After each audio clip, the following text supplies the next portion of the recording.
kan dua saksi ahli yang sebetulnya secara koinsiden tuh sedang melakukan riset dalam dua domain yang terpisah ya, tapi kita bertemu di tanggal 15 April 2025. Jadi saya sebenarnya kan sejak kurang lebih 2022 akhir itu, karena ketika polemik ijazah ini mengemuka ya, itu kan saya sudah melakukan penelitian sampai bikin payung besar penelitian sampai hasilnya udah 45 manuskrip. Ini saya perhatikan baik-baik. Yang mereka itu bengong, nggak ngerti apapun, roaming banget waktu di gelar perkara khusus untuk mencerna apa yang saya sampaikan. Gesturnya Dirtipidum cemas sekali kan? Iya. Karena nggak mudeng gitu. Karena makan itu sambil. Iya, cemas sekali. Cemas gitu. Jadi nih ya, variabel saya itu kelihatan ditelanjangi memang. Jadi ngeri-ngeri cemas, bukan ngeri-ngeri sedap. Coba Anda buktikan, itu peserta seminar. Kok bisa Anda membuktikan bahwa itu menjadi itu? Pakai persamaan apa? Saya berharap seperti itu. Karena saya sudah sering menikmati proses di cross check atau crossfire gitu. Kita masuk lagi kan? Enggak, udah selesai. Terus ngapain ini gelar perkara? Kami nggak ngelihat apa-apa. Mestinya Anda kirim video aja, video presentasi. Ini video kami. PowerPoint itu Bang ya.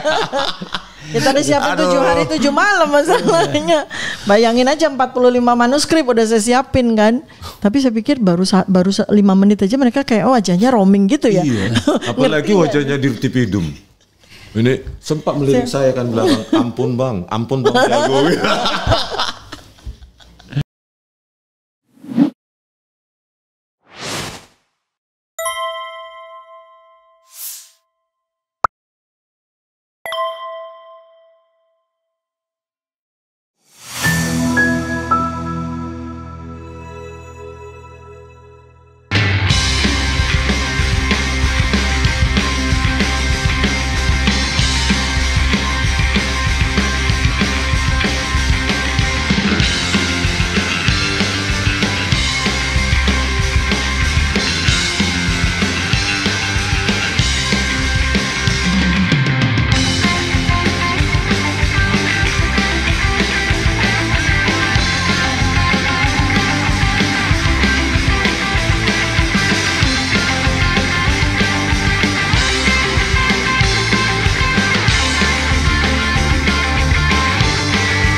Kenapa Anda satu alma mater kan sama dia? Iya. Oke, ya pasti nggak hafal himne jauh di bawah Mada saya. Ya. Terus bahwa digital bisa dikatakan representasi dari analog jika memenuhi standar tertentu yang namanya sampling rate, laju pencuplikan. Nah, dengan kemampuan atau sampling rate pencuplikan foto yang sekarang sudah modern, itu digital itu sudah bisa dianalisa mewakili analog gitu loh. Sangat mungkin. Contoh lah selalu saya bilang biometrik digital itu semua mencocokkan mata yang analog dengan mata orang lain yang analog. Terus nggak boleh diproses digital. Hidung yang analog, bentuk hidung juga, bentuk mulut juga, bentuk wajah juga semua analog. Masa yang analog itu harus kita copot dua-dua gitu kepala orang untuk mencocokkan. Itulah teknologi digital menjembatani ya hal-hal yang tidak bisa kita miliki tapi bisa kita analisa. Menganalisa bintang di galaksi suatu galaksi aja bisa diinterpretasi kok. Bisa diproyeksi. Apalagi cuma dokumen. Makanya berat kali kalau kita harus bawa analog semuanya kan? Ayo planet dianalogkan dibawa. Jadi misalnya ada 100 ijazah. Memang bukan bidangnya. Harus dibawa dulu ijazahnya. Mungkin bukan bidang si ahli ini, mungkin bidang komputer apa gitu, hacking atau networking. Tetapi ini kan tentang image dan video yang dia sendiri sangat awam karena bukan bidangnya. Di S1 juga mungkin bukan bidangnya. Jadi dia mengatakan itu. Nah, bahwa fake document analysis itu kan dari analog terus di scan ya, dengan resolusi yang cukup, resolusi itu artinya sampling rate, laju pencuplikan yang cukup, maka itu bisa menjadi representasi. Jadi begini Bang. Dan itu adalah common things di dalam dunia digital forensik. Abang lihat dulu di dunia intelijen. Ya kan Bang, bisa moto jepret-jepret gitu kan Bang secara rahasia, terus dianalisa itu. Oh itu diidentifikasi, itu si ini gitu loh. Tanpa harus kita tangkap orangnya. Ini kan kita melakukan digital forensik karena ada hambatan. Hambatan apa? Kita tidak memiliki analognya. Maka kita lakukan digital forensik. Kalau kita bisa punya analognya, ngapain capek-capek digital forensik, Bang? Kita bawa aja ke labnya BRIN ini, kita bayar 5 juta misalnya untuk menghitung usia dari kertas, jenis tinta, usia tinta, selesai masalah, Bang. Kalau saya bisa culik misalnya, diam-diam saya ke sebenarnya perpustakaan. lebih selesai lagi kalau ada analognya, kita bandingkan sama sekumpulan itu, kita lihat kasat mata aja udah selesai. Udah selesai, Bang. Selesai gitu loh, Bang. Apa artinya teknologi? Digital forensik ini kan dunia digital menjembatani bahwa kita tidak bisa memiliki yang analog.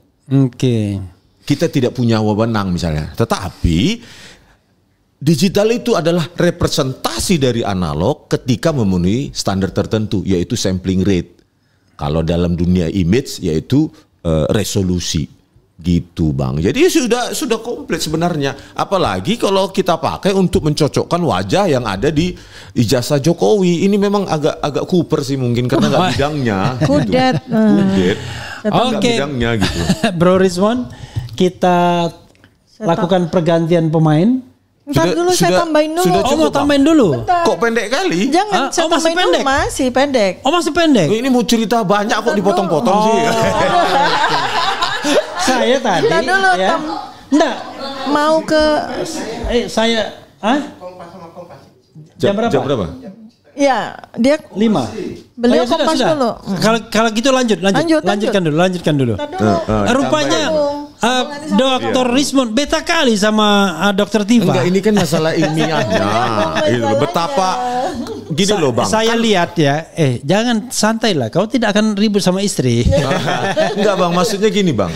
Bahwa di seminar internasional apalagi kita sejak S1 saja sudah diajari seminar nasional, seminar seminar PKL. Bahkan seminar di mata kuliah juga sudah terbiasa bahwa di situ ada adu argumentasi ilmiah. Bahkan waktu S1 pun sudah diajari itu. Tetapi di tingkat Baris Krim Polri yang namanya gelar perkara khusus, kok itu sepertinya ditiadakan ya, kayak searah kami ungkapkan. Setelah itu ya sudah kalian bubar ya, biar kami yang diskusi di sini. Itu nggak fair. Iya, dia bisa jelek-jelekin. Iya, bahkan Arianto Sutadi ada ikut juga. Kami dikuliti katanya kan. Iya, ditelanjangi. Kami ditelanjangi. Lo apa bantahannya dari Dirtipidum? Nggak ada sama sekali. Oh, bagusnya nanti kita hadirkan di sini. Iya, biar sekali-sekali. Sekali, 2 kali juga boleh. Nyambung ya, saya nyambung sama ya.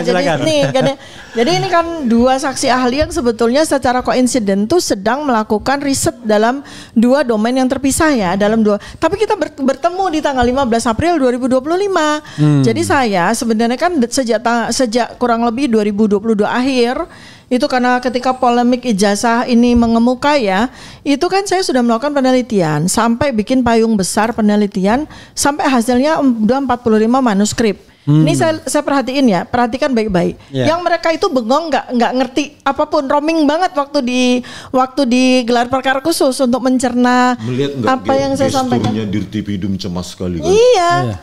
Karena nggak mudeng gitu. Kenapa makan itu sambil? Iya, cemas sekali. Cemas gitu. Jadi nih ya, variabel saya itu kelihatan ditelanjangi memang. Jadi ngeri-ngeri cemas, bukan ngeri-ngeri sedap. Oh, begini ya.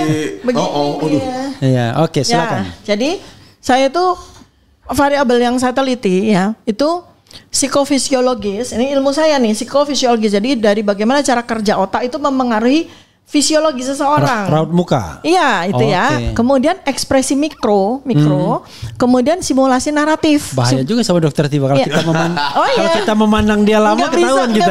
Apa yang ada di otak kita. Gak bisa. Jadi simulasi naratif. Jadikan penelitian jadi paper. Lebih baik kita begini aja.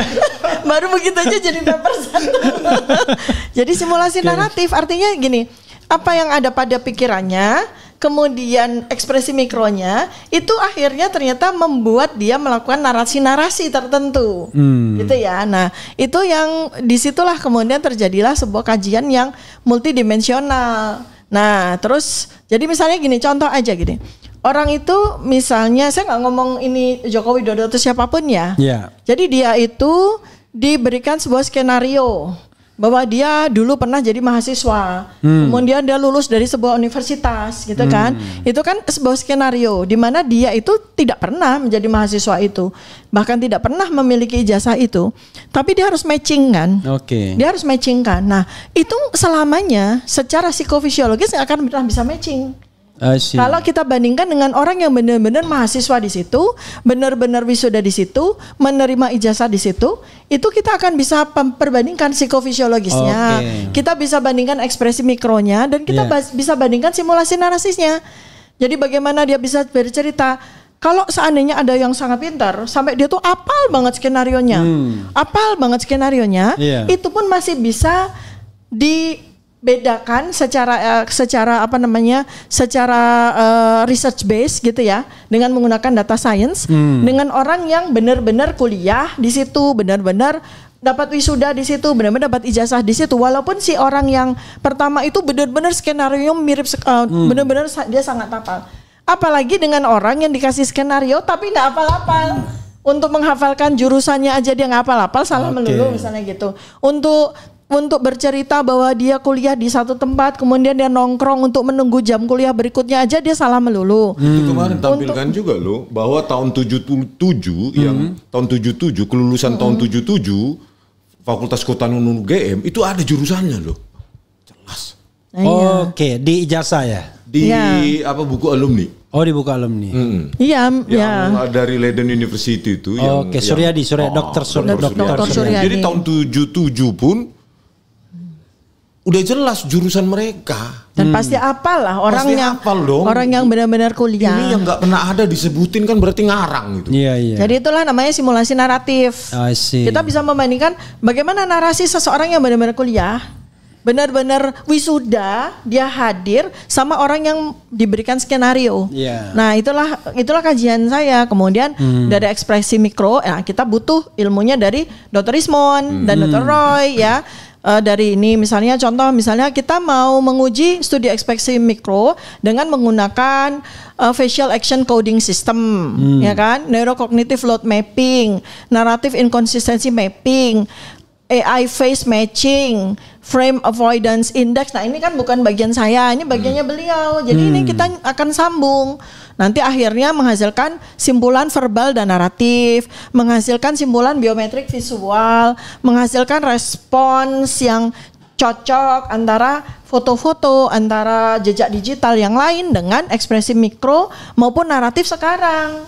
Karena peristiwa seseorang kuliah, peristiwa seseorang wisuda itu adalah sebuah peristiwa yang sangat monumental dalam kehidupan seseorang dan itu terekam secara sempurna. Rasanya susah lah lupa ya. Oh, nggak bisa. Kamu ngambil jurusan apa waktu kuliah? Oh, jurusan apa ya? Itu tidak mungkin, apalagi salah ya. Nggak mungkin jurusan Dan garis besarnya adalah hal-hal banyak sekali yang ditanyakan kepada saya terutama pada saat undangan klarifikasi laporan Joko Widodo maupun yang laporan klarifikasi penghasutan itu saya jawab di forum yang sesungguhnya ketika saya sebagai ahli Bang di gelar perkara khusus itu. Di situ seharusnya tempatnya mereka mendengarkan, bukan di meja penyidik yang nggak tahu apa-apa. Di situ kan mereka ada ahli. Justru disitulah tempat yang paling cocok. Crossfire-nya di situ ya. Crossfire. Tapi kok kami udah selesai loh. Sama pertanyaannya, lo sanggahannya mana ini? Padahal pengen di-challenge gitu. Pengen di-challenge. Kita pengen di-challenge. Mana yang salah di situ? Pengen di-challenge banget. Makanya nggak ada loh. Kok selesai ya? Makanya saya bilang pas turun itu, nanti kan kita masuk lagi ya sesi pendalaman. Udah selesai. Itu kita kayak orang roller coaster gitu ya, baru jalan loh kok selesai ya. Padahal tiketnya itu agak mahal ya. Agak mahal gitu loh Bang. Kok disuruh keluar? Iya, kok disuruh keluar. Nanti kan masuk lagi. Saya kira makan dulu gitu kan, makan siang gitu dikasih makan pun tak dikasih. Tak ada. Oh, mending waktu di KPK cuma dikasih kacang. Snack itu. Saya pernah diperiksa KPK dikasih nasi padang lumayan lah.